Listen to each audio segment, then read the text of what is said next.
अथर्ववेद। अथर्ववेद हिंदू धर्म के 4 प्रमुख वेदों में से एक है। ये वेद ऋग्वेद, यजुर्वेद और सामवेद से अलग है क्योंकि इसमें धार्मिक और आध्यात्मिक मंत्रों के साथ साथ जादू टोना, औषधि, स्वास्थ्य और दैनिक जीवन से संबंधित विभिन्न विषयों का विस्तृत वर्णन है।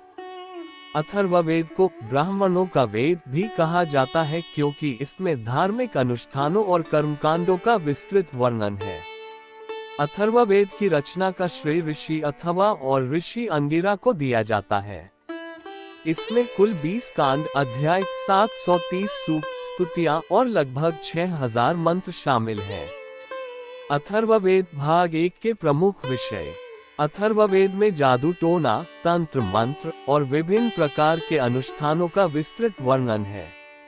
इसमें विभिन्न प्रकार की बुरी आत्माओं और दुष्ट शक्तियों को दूर करने के लिए मंत्र और उपाय बताए गए हैं। अथर्ववेद में विभिन्न रोगों के उपचार, औषधियों और जड़ी बूटियों का वर्णन है। इसमें बताया गया है कि किस प्रकार प्राकृतिक औषधियों का उपयोग करके विभिन्न रोगों का उपचार किया जा सकता है। अथर्ववेद में विभिन्न धार्मिक अनुष्ठानों और यज्ञों का विस्तृत वर्णन है। इसमें अग्निहोत्र, सोमयज्ञ और अन्य प्रमुख यज्ञों के लिए उपयुक्त मंत्र और विधियों का संकलन है। अथर्ववेद में धर्म, नैतिकता और कर्तव्यों का भी वर्णन है। इसमें मनुष्य के जीवन के विभिन्न चरणों के नियम, आचार विचार और सामाजिक कर्तव्यों का उल्लेख है। इसमें सत्कर्म, सत्य, अहिंसा और दान की महिमा का वर्णन किया गया है। अथर्ववेद में प्रकृति के विभिन्न तत्वों और ब्रह्मांड के निर्माण का वर्णन है। इसमें सूर्य, चंद्रमा, नक्षत्र, पृथ्वी, जल और वायु के महत्व और उनकी महिमा का वर्णन मिलता है।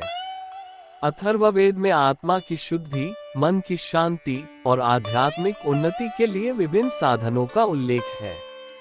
इसमें ध्यान, प्रार्थना और योगिक क्रियाओं का विस्तृत वर्णन है।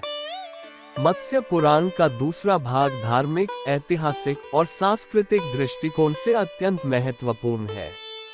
इसमें पौराणिक कथाओं, धार्मिक अनुष्ठानों और विभिन्न महत्वपूर्ण विषयों का विस्तृत वर्णन किया गया है।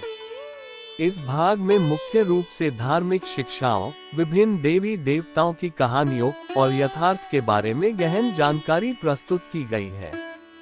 मत्स्य पुराण की विशेषताएं। मत्स्य पुराण में भगवान विष्णु के मत्स्य अवतार की कथा का वर्णन है। इस अवतार में भगवान विष्णु ने एक विशाल मछली का रूप धारण किया था ताकि वे प्रलय के समय समुद्र में समस्त जीवों और वेदों को सुरक्षित रख सकें।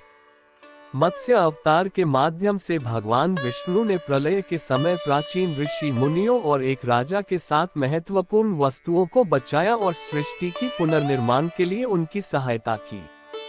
राजा सगर की कथा, जिन्होंने समुद्र को खोदा था, और उनके पुत्रों की कहानी का विवरण है। इसमें बताया गया है कि कैसे राजा सगर ने अपने सत्व के लिए समुद्र को खोदने का प्रयास किया। ययाति की कथा और उनके जीवन की घटनाएं, जिसमें उनके पुत्रों के साथ संबंध और उनके द्वारा किए गए यज्ञों का वर्णन है। भक्तिपंथ के विभिन्न मार्गों, उनकी विधियों और उनके लाभों का वर्णन है। इसमें बताया गया है कि कैसे भक्तिपंथ के माध्यम से भगवान की प्राप्ति की जा सकती है। साधना और ध्यान की विधियां, उनके लाभ और आत्मा की शुद्धि के उपायों पर भी चर्चा की गई है। ध्यान और साधना के माध्यम से मानसिक शांति और आत्मिक उन्नति प्राप्त की जा सकती है।